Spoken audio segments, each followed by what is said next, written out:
Hello guys, നമസ്കാരം. അങ്ങനെ ഞാൻ ഇന്നലത്തെ ഹിന്ദി ഞാൻ ഇപ്പോൾ കണ്ടു തീർത്തതേ ഉള്ളൂ. സംഭവം എന്തൊക്കെയാണെന്ന് ചോദിച്ചാൽ, ടൈപ്പ് ഓഫ് കോണ്ട ടാസ്ക് വന്നു. ടൈപ്പ് ഓഫ് കോണ്ട ടാസ്ക് രണ്ട് ടീമായിട്ട് തിരിച്ചു. രണ്ട് ടീമായി തിരിച്ചു ചോദിച്ചാൽ അവിനാഷിൻ്റെ ഫോട്ടോ വരയ്ക്കണം. ഒരു ഇതുപോലുണ്ട്, തടിയുടെ തടിക്കാത്ത ഒരു വെള്ള ഷീറ്റിനകത്ത് ഇങ്ങനെ പെയിൻറ്റ് ചെയ്യണം. ഇതാണ് ടാസ്ക്. അവിനാഷിൻ്റെ ഫോട്ടോ വരയ്ക്കണം. അവിനാഷ് സൈഡിൽ ഇരിപ്പുണ്ട്. അത് വേണമെങ്കിൽ തമ്മിൽ പന്നലാക്കാം, ഖരാബ് ചെയ്യാം, വൃത്തിയേടാക്കാം, ഇത് ചെയ്യാം. അങ്ങനെ കരൺ ലാസ്റ്റ് തുടക്കത്തിൽ എടുത്ത് പെയിന്റ് എടുത്തെറിയാൻ നോക്കി. കരൺ അങ്ങോട്ടൊരു തുടക്കം ഇട്ട് കൊടുത്ത് പിന്നെ അങ്ങോട്ട് അടിയായി, പിടിയായി, മാഫി, കടിപിടി, ഇടിയായി, വലിയ അടിയായി. ഓക്കെ, ഫുൾ ഡീറ്റെയിൽ പറയാം. ഡീറ്റെയിലായിട്ട് പറയുമ്പോഴത്തേക്കും എപ്പിസോഡ് തോന്നുന്നു. എപ്പിസോഡ് പോകുമ്പോഴത്തേക്കും കരണും യാവിനും തമ്മിൽ സംസാരം ഭയങ്കര വലിയ വഴക്കുണ്ടാകും. അതായത് ഇന്നലെ തന്നെ ചായപത്രത്തിൻ്റെ പേരുള്ള വഴക്ക് അത് കണ്ടിന്യൂ അടിക്കുന്നു. വീണ്ടും പിന്നെ അത് ശ്രുതിക്കും യാമിനും തമ്മിൽ അടി പൊട്ടുന്നു. അവിനാഷും കഷീഷ് തമ്മിലുള്ള സംസാരം വരുന്നുണ്ട്. കരണും അവിനാഷും തമ്മിലുള്ള മെനഞ്ഞാനത്തെ ആ സീൻ്റെ ബാക്കി സംസാരമായിട്ട് കരണും അവിനാഷിനും സംസാരം വരുന്നു. അതിൻ്റെ ഇടയ്ക്ക് വിവിയം വന്ന് കയറുന്നുണ്ട്. വിവിയം ചോദിക്കുന്നുണ്ട്, ഇന്ന് എണ്ണയ്ക്ക് മറ്റേ തീക്കെ തന്നെ വെച്ച് കൊടുക്കുമെന്നൊന്ന് ചോദിക്കുന്നുണ്ട്. അതിനുശേഷം ശില്പയും അവിനാഷും തമ്മിലുള്ള സംസാരം വരുന്നുണ്ട്. മീൻസ് ഇതേ സെയിം ടോപ്പിക്കിൽ തന്നെ, ഈ ഒരു നോമിനേഷൻ്റെ ഈ ഒരു സെയിം ടോപ്പിക്കിൽ തന്നെ ശില്പയും അവിനാഷും തമ്മിലുള്ള സംസാരം വരുന്നുണ്ട്. പിന്നെ ശ്രുതിക്കയും അവിനാഷും തമ്മിലുള്ള വീണ്ടും ഒരു സംസാരം വരുന്നുണ്ട്. അതിനുശേഷം ബിഗ് ബോസ് അവിനാഷിൻ്റെ അടുത്ത് അതിനു മുമ്പ് ഈടിനെ കണ്ടുപിടിക്കുന്നുണ്ട്. ഇഷ 7 ആഴ്ച നോമിനേഷനിൽ വന്നിട്ടില്ല. 7 ആഴ്ച നോമിനേഷൻ എടുത്ത ഒരു ചെറിയ കാര്യം, വലിയൊരു കാര്യം തന്നെ ഇഷ അത് നോട്ട് ചെയ്യുന്നുണ്ട്. ഇഷ അത് കഷിൻ്റെ അടുത്ത് പറയുന്നുണ്ട്. 7 ആഴ്ച അവൾ, കാരണം അവളൊരു മീൻസ് എല്ലാവരും ഫേവറേറ്റ്സ് ആയിക്കൊണ്ടിരിക്കുകയാണ്. 7 ആഴ്ച നോമിനേഷനിൽ വന്നിട്ടില്ല, നമ്മൾ ആലോചിച്ച് നോക്ക്.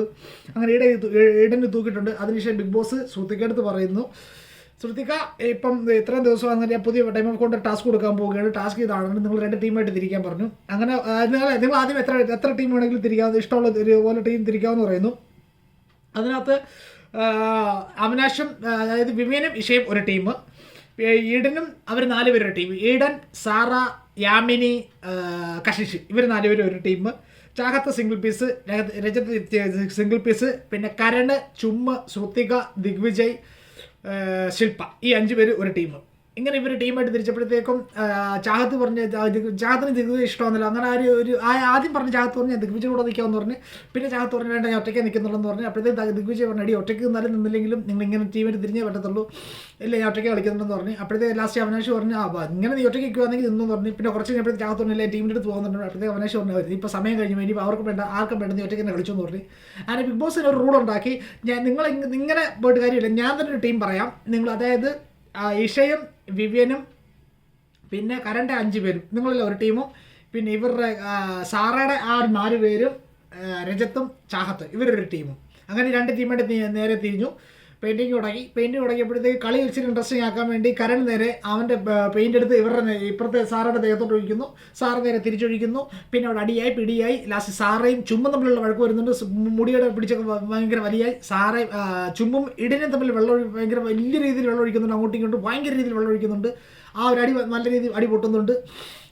അങ്ങനെ ആ രീതിയിൽ അടി പൊട്ടുന്നുണ്ട്. അങ്ങനെ ഇടയ്ക്ക് ശ്രുതിക്ക് ഒന്ന് പിടിച്ച് മാറ്റാൻ വരുന്നുണ്ട്. പിന്നെ സാറയും കരണ്ടും തമ്മിൽ തെറ്റുന്നുണ്ട്. കരണ്ട മുഖത്തേക്ക് കറുത്ത ശരിക്കും എടുത്ത് ഒഴിക്കുന്നുണ്ട്, കലക്കി ഒഴിക്കുന്നുണ്ട്. അങ്ങനെ കരണ്ടും സാറയും തമ്മിൽ തെറ്റുന്നുണ്ട്. ലാസ്റ്റ് ഈ അടിപിടി മാഫി എല്ലാം കഴിഞ്ഞ അവസാനം ഗ്യാസിൻ്റെ ബർണർ എടുത്ത് സാറ് മാറ്റി വയ്ക്കുന്നുണ്ട്. 4 ബർണർ മാറ്റി വെച്ചിട്ട് അപ്പോഴത്തേക്ക് സാറ് ഫുഡ് ഉണ്ടാക്കാൻ പോയപ്പോഴത്തേക്ക് ഫുഡ് ഉണ്ടാക്കാൻ പറ്റുന്നില്ല, കാരണം സാറ് എടുത്ത് മാറ്റി വെച്ചേക്കുക. അങ്ങനെ അതിനുശേഷം സാറ് പറഞ്ഞു, എനിക്കിപ്പം എല്ലാവരും എൻ്റെ അടുത്ത് മാപ്പ് വരണമെന്ന് പറഞ്ഞു. എൻ്റെ ആദ്യമേ എന്തോ 500 250 ഏത്ര ഇടണമെന്ന് പറഞ്ഞു. ആ 200 അപ്പോഴത്തേക്ക് കരൺ സംസാരിക്കാൻ തുടങ്ങിയ കരൺ പറഞ്ഞ് കുറച്ച് കുറയ്ക്കാൻ പറഞ്ഞു. അങ്ങനെ 250 125 ആക്കി, 125 70 ആക്കി. അങ്ങനെ കുറച്ച് ലാസ്റ്റ് പറഞ്ഞ് അങ്ങനെ ഒരു പീസ് ആക്കി. അങ്ങനെ അതായത് കരൺ സോറി പറയണം, അവിനാഷ് സോറി പറയണം, ദിഗ്വിജയ് സോറി പറയണം. അങ്ങനെ ഓരോരുത്തർ സോറി പറയണം എന്ന് പറഞ്ഞ്, കാരണം ആഹാരത്തിൻ്റെ കാര്യത്തിൽ അപ്പോഴത്തെ അവിനാഷ് പറഞ്ഞു ആഹാരത്തിൻ്റെ കാര്യത്തിലല്ലേ, അതിനുവേണ്ടി ഞാൻ എന്ത് ചെയ്യാമെന്ന് പറഞ്ഞ്. അങ്ങനെ ഒരു വിധത്തിൽ സോപ്പിട്ട് ഓക്കെ ചെയ്യാമെന്നൊക്കെ പറഞ്ഞ് അങ്ങനെ ആ രീതിയിൽ സാറെടുത്ത് സോറിയും പറഞ്ഞ് അങ്ങനെ അവസാനം ബർണറും കൊടുത്ത്. അങ്ങനെ അപ്പോഴാണ് പിന്നെ ഫുഡിൻ്റെ ഇത്. അതിൻ്റെ ഇടയ്ക്ക് ബിഗ് ബോസ് കുറേ വഴക്ക് പറഞ്ഞിരുന്നു ഇവരെ, കാരണം നിങ്ങൾക്ക് ഒരു ടാസ്ക് കൊടുത്താൽ നിങ്ങളത് നേരെ ചെയ്യത്തില്ല, നിങ്ങളൊരു ടാസ്ക് കൊടുത്താൽ നിങ്ങൾ അത് മൊത്തം കുളവാക്കത്തേ ഉള്ളൂ. മൈക്ക് ഒരടുത്ത് ബിഗ് ബോസിനെ പറയുന്നത് നിങ്ങളുടെ മൈക്ക് നഷ്ടപ്പെട്ടിട്ടുണ്ട്, നിങ്ങൾ പറയുന്നത് കേൾക്കുന്ന പോലും ഇല്ല, നോക്കിക്കളി ഇത് കളി കാരണം ഒന്നും കേൾക്കുന്ന പോലും ഇല്ല നിങ്ങൾ പറയുന്നതൊന്നും. അതുകൊണ്ട് മൈക്ക് ഖരാബാക്കെന്ന് പറയുന്നുണ്ട്. പക്ഷേ എന്നിട്ട് മൈക്കിനെ മണ്ടേ കൂടെ വെള്ളമൊഴിക്കുന്നുണ്ടായിരുന്നു. അങ്ങനെ ബിഗ് ബോസിന് പറഞ്ഞ് ഞാനെന്തായാലും ഈ ടാസ്ക് റദ്ദാക്കാൻ പോകുന്നില്ല, ഈ ടാസ്ക് ഇവിടെ വെച്ച് നിർത്തി വെച്ചിട്ട് സഞ്ചാലകൻ്റെ അടുത്ത് ജഡ്ജിയുടെ അടുത്ത് ചോദിക്കുന്നു ഏത് ടീമാണ് ജയിച്ചതെന്ന്. അവിനാഷ് കൂടുതൽ ചോദിക്കാനും പറയാനും ഒന്നും പോയൊന്നുമില്ല. അവിനാഷ് നേരെ വിവിയനും ഇഷയും കരണ്ട് 5 പേര് അവരുടെ നിന്ന് ആ ടീം ജയിച്ചതായിട്ട് അവരുടെ ഇതിനകത്ത് പോയി സൈൻ ചെയ്യുന്നു. അവർ ജയിച്ചതായിട്ട് പ്രഖ്യാപിക്കുന്നു. ഈ ടാസ്ക് തുടങ്ങുന്നതിന് മുമ്പേ സാറിൻ്റെ അടുത്ത് ബിഗ് ബോസ് പറഞ്ഞായിരുന്നു ആക്ച്വലി ഒരു പക്ഷേ വിവിയൻ്റെ ടീം ജയിക്കുവാണെങ്കിൽ അൺഫെയർ, വിവിയൻ ടീം ജയിച്ചില്ലെങ്കിൽ വിവിയൻ്റെ ടീം ജയിക്കുവാണെങ്കിൽ ഈ സഞ്ജയിലേക്ക് അൺഫെയർ കളിച്ചു, വിവിയൻ്റെ ടീം ജയിച്ചില്ലെങ്കിൽ ഈ സഞ്ജയ്ക്ക് ഫെയർ കളിച്ചു. അങ്ങനെ തന്നെ അല്ലേ സാറിൻ്റെ അടുത്ത് ചോദിക്കുന്നുണ്ടായിരുന്നു ഒരു ഇതിനകത്ത്. പക്ഷേ അതേപോലെ വിവിയൻ്റെ ടീമിനാണ് ഇവൻ ജയിപ്പിച്ചത്, മറ്റേ ടീമിനെ ജയിപ്പിച്ചത്. കാരണം പറയുമ്പോൾ മെയിൻ കാരണം എന്ന് വെച്ചാൽ രജത്ത് മറ്റവരുടെ ഇത് ഇടിച്ചൊടിച്ച് കളഞ്ഞ് എടുത്ത് എറിയാനൊക്കെ നോക്കിയായിരുന്നു, മൊത്തം കുറേ ഒടിഞ്ഞൊക്കെ ചെയ്തായിരുന്നു.